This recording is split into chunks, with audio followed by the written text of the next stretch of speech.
menghabisi ini yang kita cermati. Memang ini sebuah perencanaan, bahkan mungkin bisa diduga ini perencanaan pembantaian atau pembunuhan, gitu kan.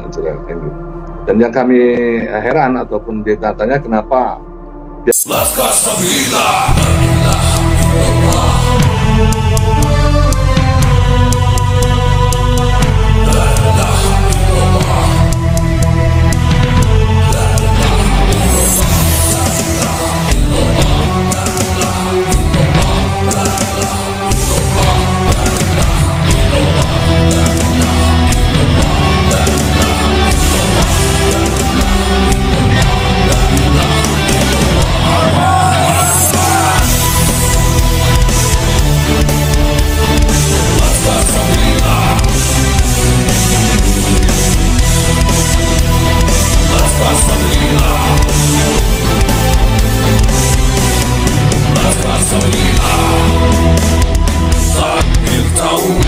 membelah langit, mengguncang bumi, menggetarkan hati. Makinlah pribumi panggilan pertiwi, lantang berani ke arena suci. Menghabisi ini yang kita cermati. Memang ini sebuah perencanaan, bahkan mungkin bisa diduga ini perencanaan pembantaian atau pembunuhan, gitu kan. Dan yang kami heran ataupun ditanya kenapa pihak kepolisian tidak mencegah. Ini hal yang lucu begitu kan. FPI adalah organisasi yang sudah dibubarkan, sedangkan kami organisasi yang legal, sah secara hukum, jelas ada ART-nya, jelas visi dan misinya. Jadi kekhawatiran mereka sehingga membranding kami PKI ataupun komunis. Padahal kalau runut dari sejarahnya, runut sejarah, kita buka sejarah, yang PKI itu, gembong-gembong PKI-nya itu adalah keluarga Rizik Syihab. Mas Ken, ini sebagai pengantar mungkin bisa Anda jelaskan bagaimana kronologi kejadian yang Anda ketahui. Benarkah terkait tuduhan-tuduhan yang beredar di media sosial, pihak mana yang memulai duluan terkait bentrok ini, Mas Ken? Sesuai dengan di lapangan dan laporan, kebetulan saya juga memantau ke sana. Itu dari pihak PWI itu, pertama saya mau luruskan, kami luruskan bahwa untuk tuduhan menggunakan senjata tajam 1000% itu adalah fitnah dan framing berbalik ataupun framing jahat. Karena dari kepolisian ataupun dari militer atau TNI yang ada di sana tahu sendiri kami hanya untuk pertahanan itu hanya membawa tongkat kayu kecil.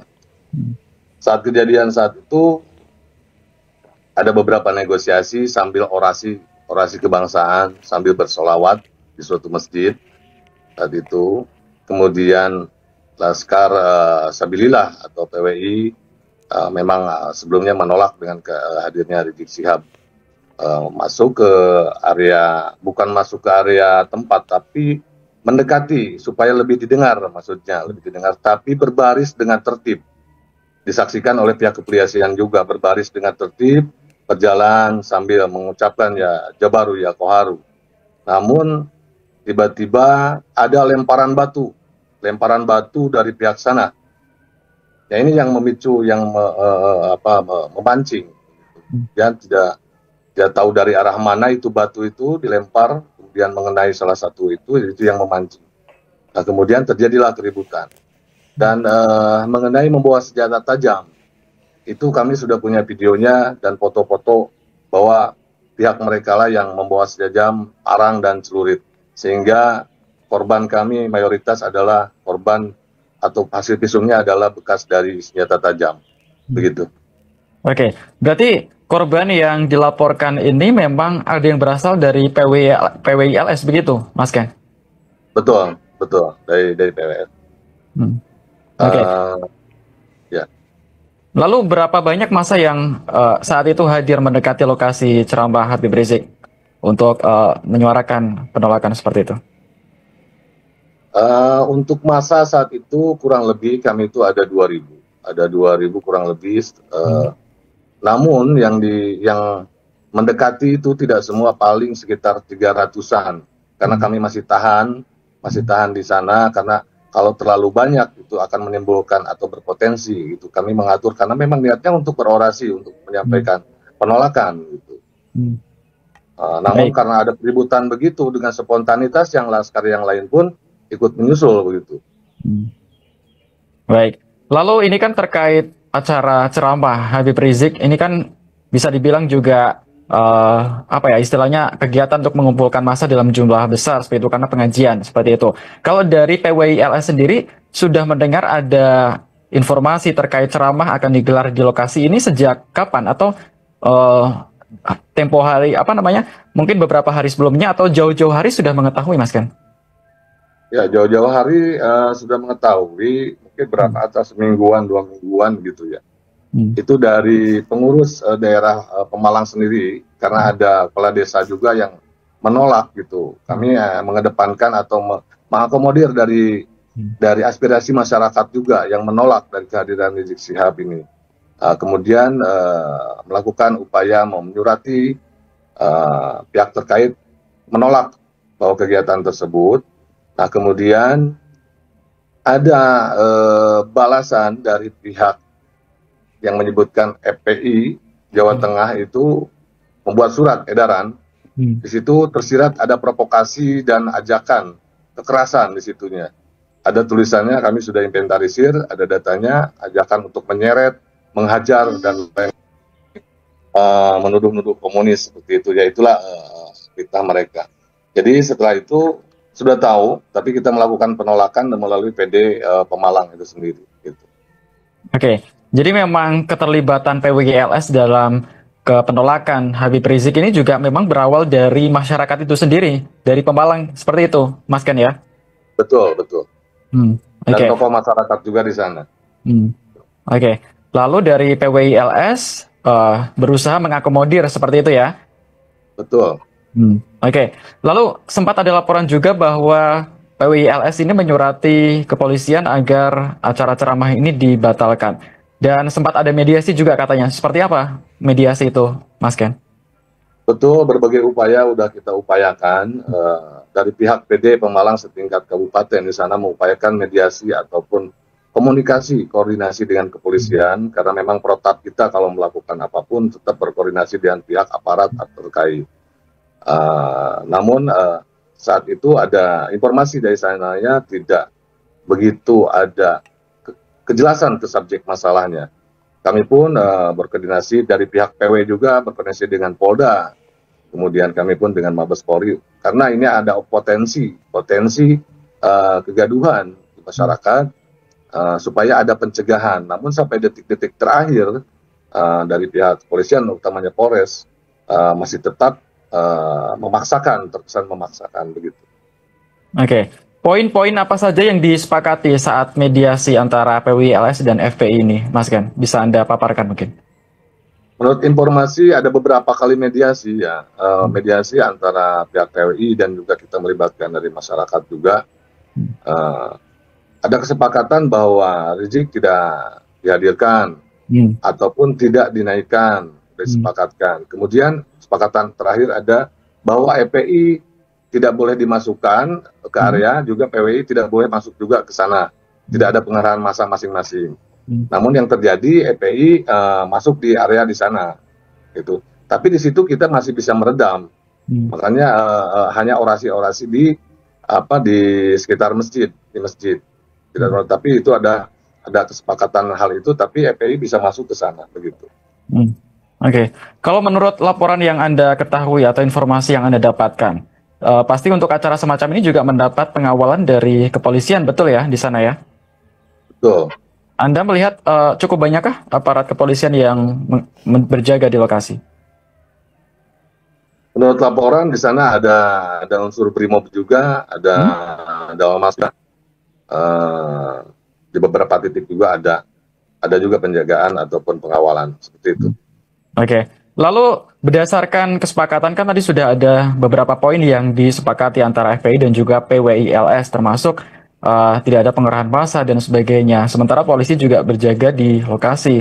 Lalu ketika ada FPI yang masuk di lokasi acara ini, terus dari PWILS kan mengetahui bahwa kesepakatan itu tidak diterapkan seperti itu, Mas Ken ya.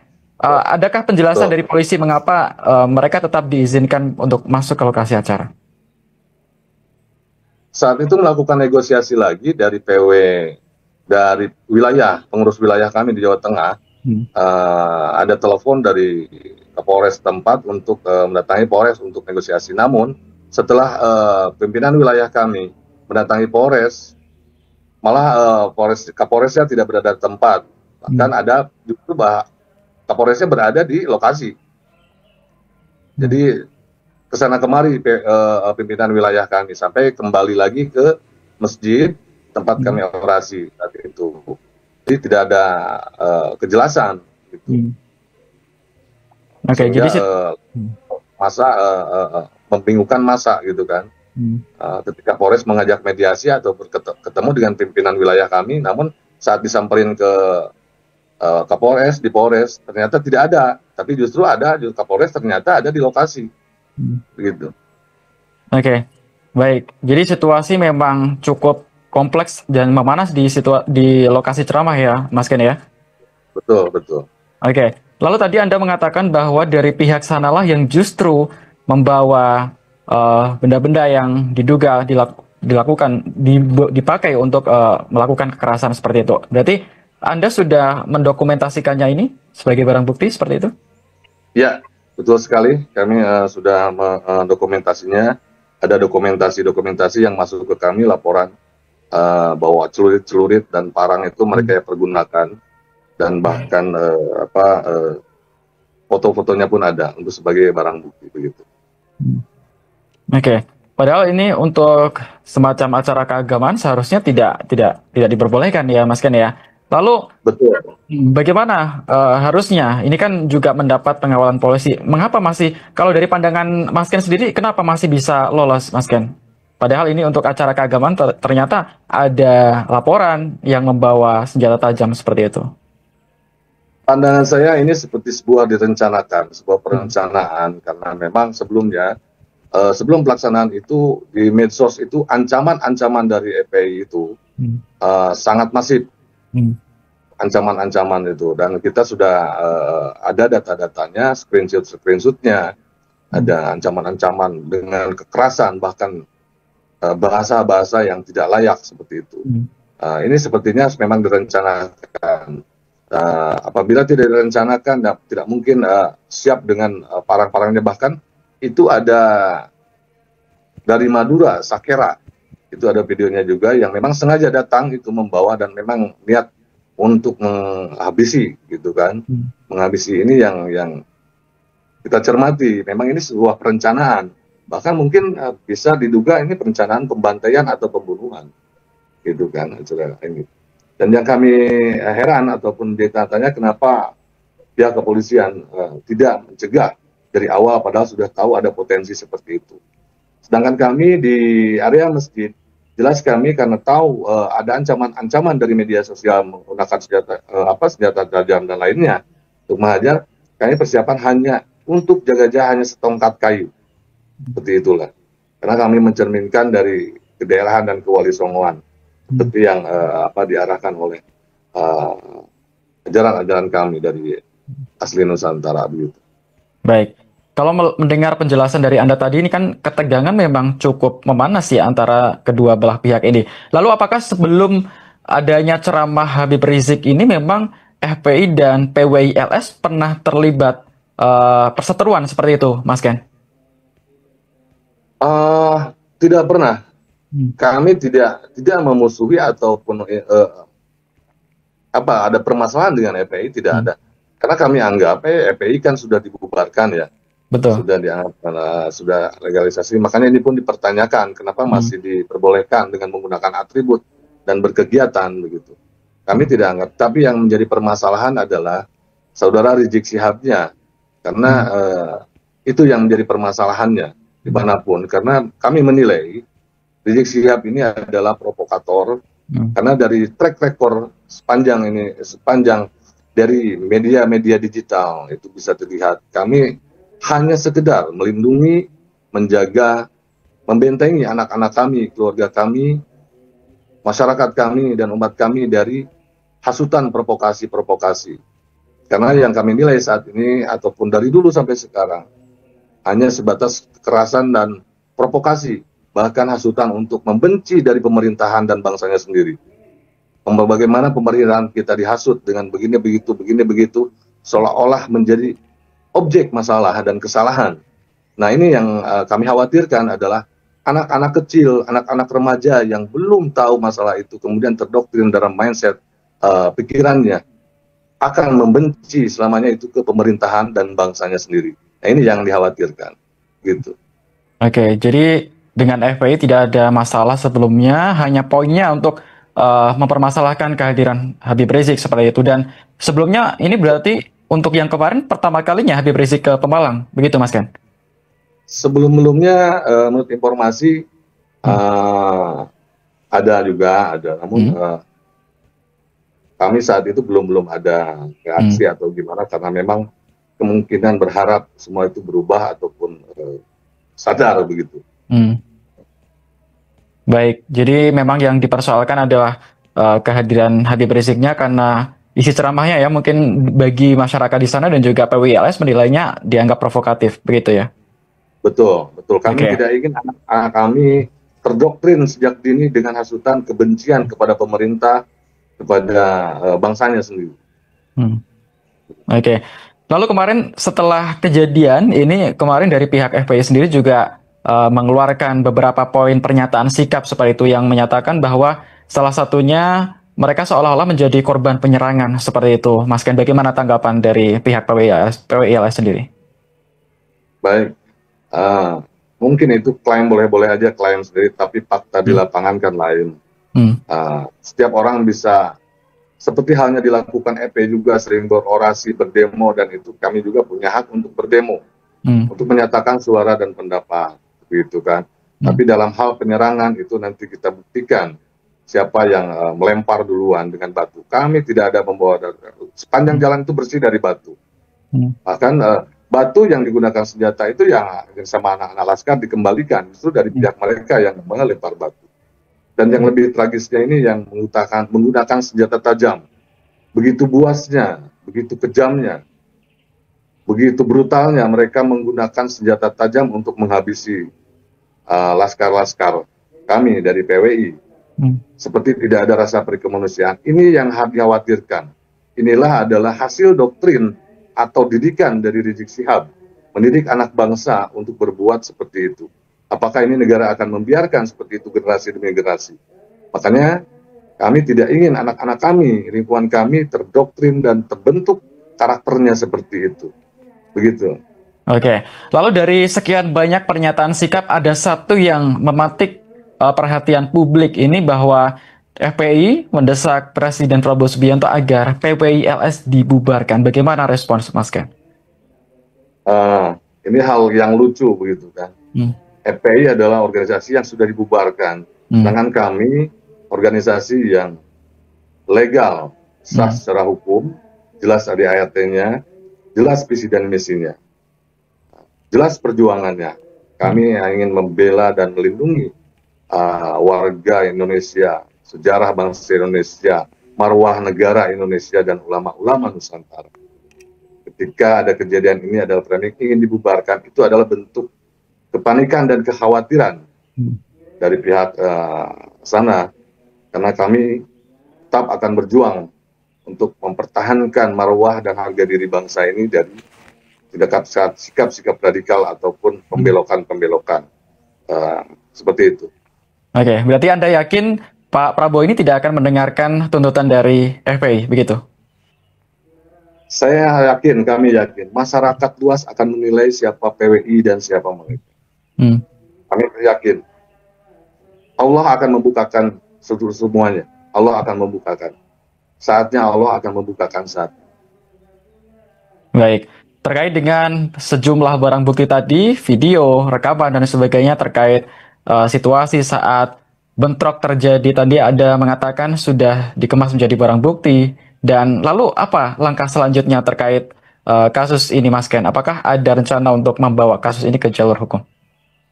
Ya, sedang dikaji, sedang buatkan langkah-langkah oleh para pimpinan dan juga tim hukum kami. Selanjutnya mungkin ada kabar besok atau per hari ini. Yang jelas ini akan diusut karena ini ada korban. Ada korbannya saat ini, yang satu masih koma, yang satunya hampir cacat permanen. Itu dengan luar biasa, dengan kekejian dan kebrutalannya itu sampai korban hampir keluar matanya ini. Makanya ini menjadi presiden buruk juga dan menjadi contoh. Inilah hasil didikan dan doktrin mereka, mendidik kebrutalan dan keberingasan sehingga dengan kejamnya membantai ataupun menggunakan sajam itu tanpa rasa belas kasihan. Begitu. Oke. Terkait tadi Anda menyinggung bahwa di FPI di media sosial sempat melontarkan berbagai ancaman, bahkan sebutan-sebutan yang mengarah pada PKI. Lalu sebenarnya apa yang ingin dicapai atau diinginkan oleh dari pihak FPI ini kepada PWI-LS, Mas Ken? Ya, yang diinginkan adalah memframing dan memfitnah, memutarbalikkan fakta, sehingga PWI ini yang membongkar masalah nasab, membongkar masalah sejarah yang dibelok-belokkan, kemudian nasab para Ba'alawi itu dari pihak PWI, karena kita berdasarkan kajian dan ilmu secara ilmiah, data-data dan fakta-fakta. Nah, ini mereka yang dikhawatirkan oleh pihak Rizik ini akan terbongkar, sehingga memframing kami sebagai PKI memecah belah ataupun lain-lainnya yang membranding kami ini seolah-olah ya PKI di branding komunis supaya masyarakat itu membenci kami. Tapi masyarakat sudah bisa menilai dengan fakta yang ada. Nah, hal ini dijadikan senjata untuk menjelekan atau menjatuhkan PWI. Tapi kami yakin masyarakat sudah menilai, bahkan negara pun sudah menilai, karena kami punya data-data, bukti-bukti. Nah, ini yang dikhawatirkan oleh pihak Rizik ini ketika diangkat masalah kasus-kasus ini. Kita akan seperti halnya ada dari klan mereka mengklaim bendera Indonesia adalah milik para Habib yang membuat, kemudian tanah Jawa milik Tarim, kemudian Imam Bonjol adalah dari para habaib, kemudian terjadi lagi makam-makam diganti nisannya dengan klan mereka. Nah, kemudian lagi yang lain-lainnya, banyak hal sebetulnya dalam ini terkait dengan masalah ini.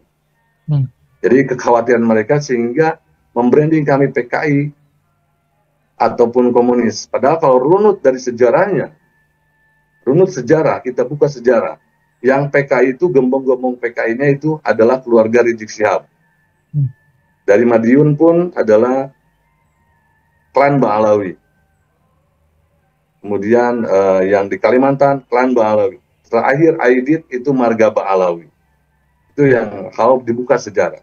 Nah, sekarang kami dari PWI yang mayoritas adalah warga-warga pribumi dan ulama-ulama Nusantara tidak mungkin akan menghancurkan bangsanya sendiri ataupun tanah airnya sendiri. Kami hanya untuk melindungi dan mengembalikan dari marwah bangsa ini. Gitu.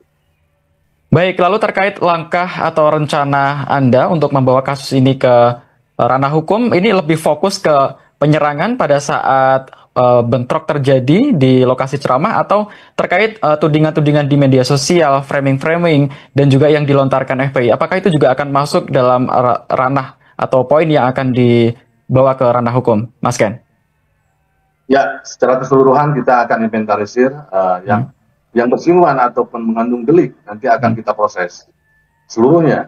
Karena ini kita bentuk koordinasi dengan kepolisian dan aparat, itu tentunya. Tapi perlu diketahui, perlu saya sampaikan juga, ini adalah ekses sebetulnya. Kejadian ini adalah ekses dampak dari ucapan dan statement Rizik atau provokasi dari Rizik saat bulan-bulan yang lalu menyatakan bahwa perang, mengajak perang, menantang perang dengan memerintahkan muhibinnya mengasah golok, menyiapkan senjata tajam untuk mengajak perang. Ini adalah dampak ekses. Perlu diketahui juga. Jadi tidak ada runut tidak ada serta merta ini ada ini. ini berawal dari ajakan perang dan perintah perang dari Rizik Syihab, yang saat ini kita pun sudah melakukan langkah-langkah hukum seperti itu. Gitu. Baik. Lalu seandainya Habib Rizik ini kembali mengisi ceramah di Pemalang, apa yang akan PWI LS lakukan untuk mencegah kegiatan atau kejadian bentrok semacam ini terulang kembali, Mas Ken? Ya, kami berharap untuk saat ini, jangan dulu mengadakan sebuah kegiatan belum proses ini berlanjut. Dimanapun berada, kami berharap dengan pihak kepolisian juga, karena ini masyarakat sudah mulai paham. Jadi masyarakat pun banyak yang menolak. Kalau misalkan masyarakat itu menolak, ya kita akomodir gitu, karena kita punya kewajiban dan punya hak untuk melindungi dari masyarakat itu sendiri. Begitu. Kita akan melakukan penolakan lagi. Oke, terakhir Mas Ken, ini apa harapan dari PWI LS kepada Polri yang menangani kasus ini dan kepada masyarakat yang mengikuti kasus ini dari awal? Apa yang ingin Anda sampaikan?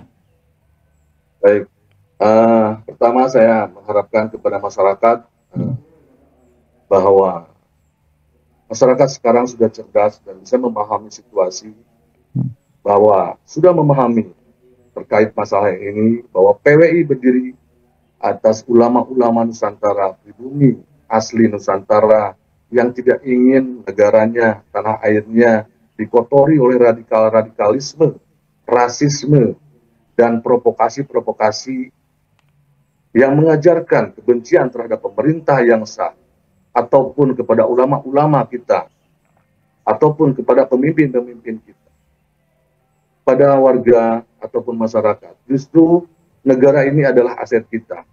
Instrumen-instrumennya, kepolisian, TNI, dan lainnya itu adalah bagian dari aset kita. Yang harus kita jaga marwahnya supaya bisa bekerja, meningkatkan kesejahteraan masyarakat, meningkatkan harga diri dan gengsi bangsa ini di mata dunia. Bukan dengan cara menghasut, menjelekan, bahkan memfitnah dari bangsa dan negara ini, bahkan tokoh-tokoh ini. Nah, ini yang akan menjatuhkan negara ini. Ayo kita pelihara. Jangan dengarkan provokasi ataupun yang walaupun berbungkus ceramah. Kalau bagi kami itu bukan ceramah, tapi provokasi. Jangan dengarkan, jangan pedulikan. Kalaupun mau thalabul ilmi, larilah atau carilah ulama-ulama Nusantara yang betul-betul tawadu dan berilmu. Kemudian kepada kepolisian dan kepada pemerintah, sudah saatnya untuk membereskan apa yang terjadi di bawah. Jangan dibiarkan, tindak tegas. Kalaupun ada pembubaran ataupun ada pembubaran dari sebuah perkumpulan, itu harus ada tindakan jelas sampai secara menyeluruh supaya tidak ada lagi bangkit ataupun merongrong di kedepannya.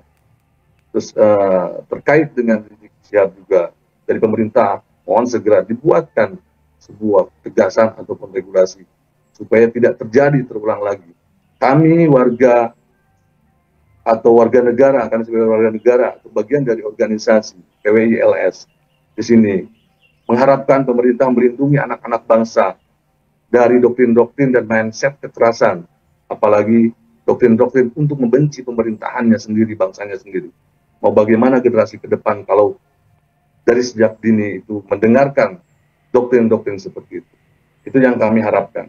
Mari kita bersama-sama untuk membangun bangsa ini, supaya gengsi bangsa Indonesia itu lebih naik lagi di mata dunia. Begitu. Baik, kita harap semoga kejadian ya seperti yang terjadi di Pemalang, Jawa Tengah ini tidak terulang kembali, Mas Ken ya. Dan bisa Indonesia bisa hidup damai, rukun, dan juga apa yang diharapkan Mas Ken juga semoga tadi terwujud ya, terkait harapan kepada masyarakat, pemerintah, dan juga maupun Polri. Baik, terima kasih Mas Ken atas bincang-bincangnya hari ini. Semoga nanti akan jelas seperti apa kasus ini diklarifikasi oleh pihak kepolisian. Semoga juga terang benderang dan Polri juga serius menangani kasus ini. Baik, oke. Terima kasih Mas Ken atas waktunya. Selamat menjalankan aktivitas kembali. Laskar Sabila.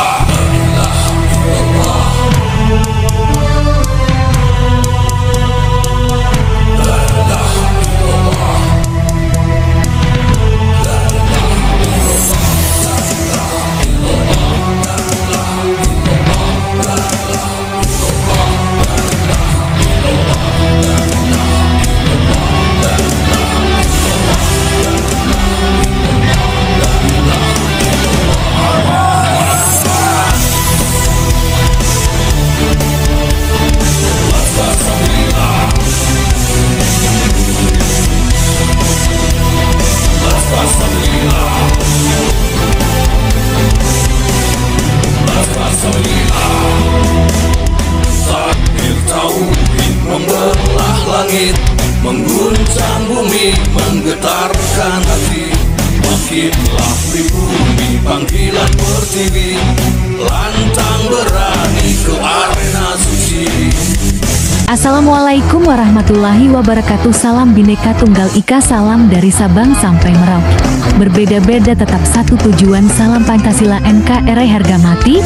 Mohon di subscribe ya sedulur semuanya. Nasab sudah selesai. Kalau Mbak Alwi bukan cucu Nabi Muhammad SAW? Dari dalil ilmu nasab mustahil. Dari dalil ilmu filolog manuskrip mustahil. Dari dalil ilmu rijalul hadis mustahil. Dari dalil ilmu sejarah mustahil. Dari dalil DNA, jangankan cucu Nabi Muhammad SAW, orang Arab saja bukan. 100% nasab Mbak Alwi sudah selesai, bukan cucu Nabi Muhammad SAW, tapi cucu Nabi Muhammad palsu. Berikut ini adalah 7 agenda licik klan Ba'alawi Yaman yang telah terbaca dengan jelas.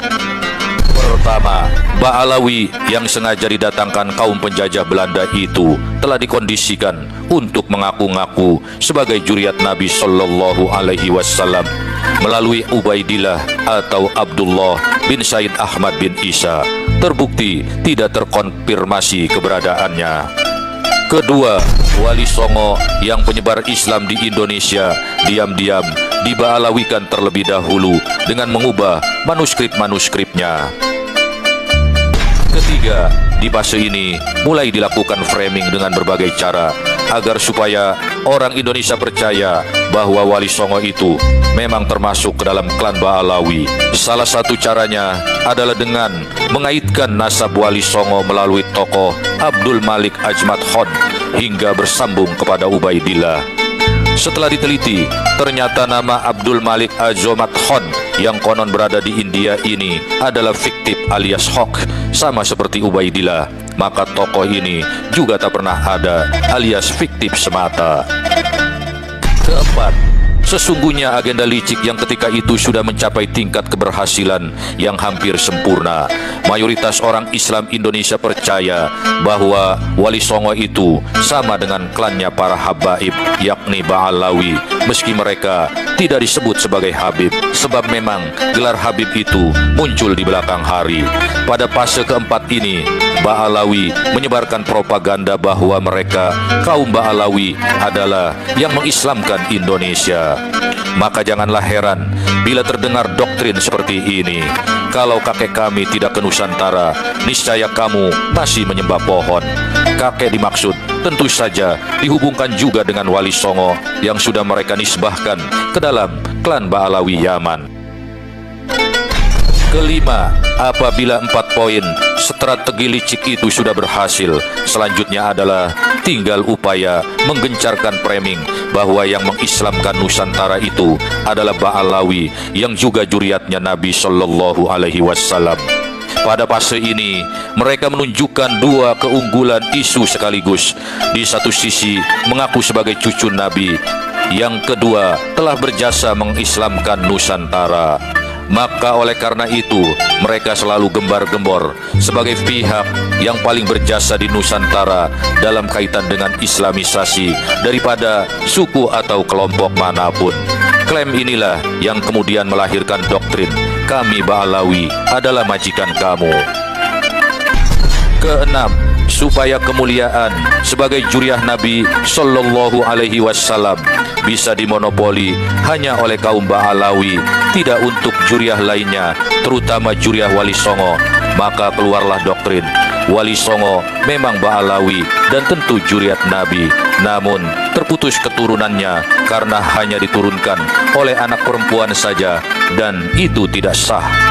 Klan Ba'alawi secara rasis melarang para syarifah atau keturunan wanitanya untuk menikah dengan golongan di luar mereka, sementara kaum prianya dengan seenaknya menikahi wanita-wanita bangsa pribumi manapun. Ketujuh, ini adalah puncak strategi licik mereka. Bila poin ke-6 berhasil, maka mereka bisa mengklaim bahwa yang menyebarkan Islam di Nusantara itu Ba'alawi dan Wali Songo. Namun turunan Wali Songo sudah tidak ada, dan kamilah terah Ba'alawi yang ada di Indonesia. Maka Kami adalah yang paling berjasa di Indonesia. Oleh karena itu, kamu pribumi harus tunduk dan patuh kepada kami. Kalau tidak, kamu bisa menyakiti Rasulullah dan tidak akan mendapat syafaat darinya. Di puncak kelicikannya ini, akhirnya keluarlah doktrin dari mulut busuk mereka yang mengatakan bahwa seorang Habib yang bodoh lebih mulia dari 70 orang kiai yang alim.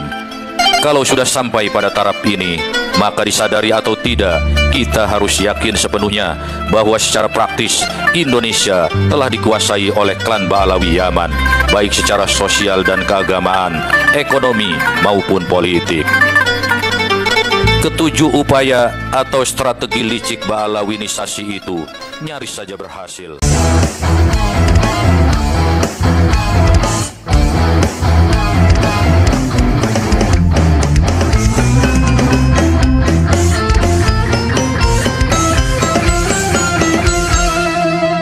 Jadikanlah hidup lebih berarti, jadikanlah laskar sang pemberani, membela ulama kiai pribumi, Rahwali Songo pewaris negeri.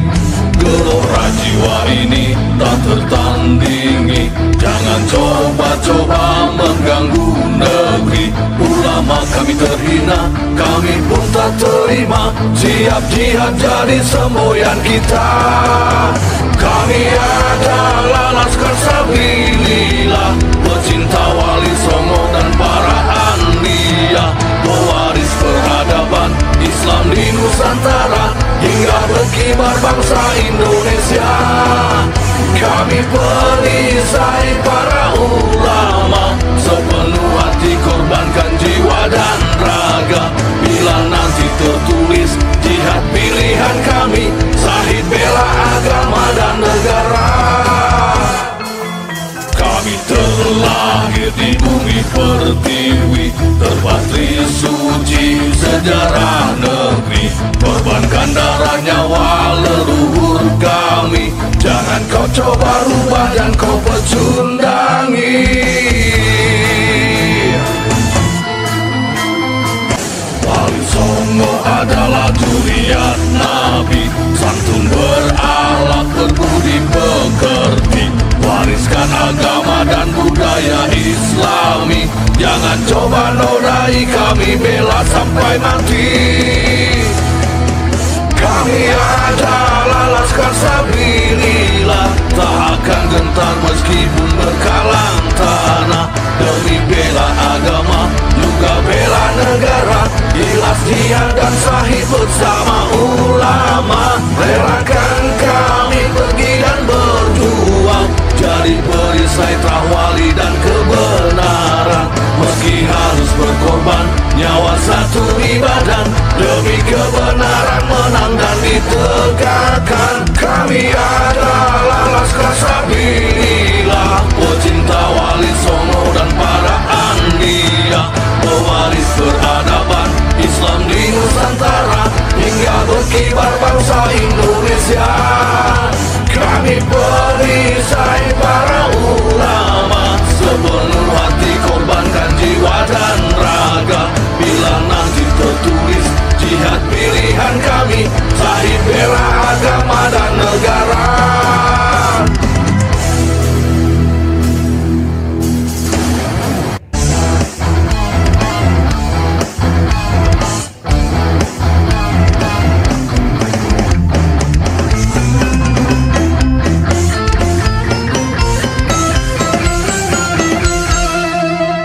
Jadikanlah hidup lebih berarti, jadikanlah laskar sang pemberani, membela ulama kiai pribumi, Rahwali Songo pewaris negeri. Gelora jiwa ini tak tertandingi, jangan coba-coba mengganggu negeri. Ulama kami terhina, kami pun tak terima, siap jihad jadi semboyan kita. Kami adalah laskar sabilillah,